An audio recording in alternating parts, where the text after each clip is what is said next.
داری اذیتم میکنی.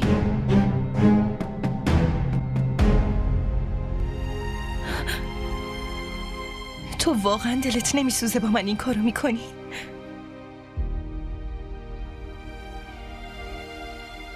من که خیلی دوستت دارم شروین. منم به سهم خودم عاشق شدم.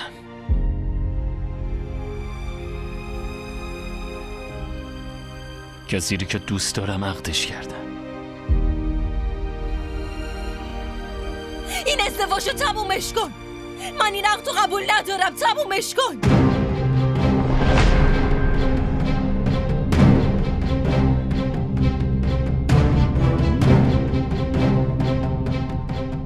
گم شو بیرون.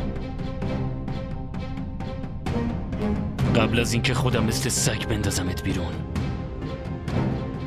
و اینم یادم بره که چه نسبتی با هم داریم. گم شو بیرون.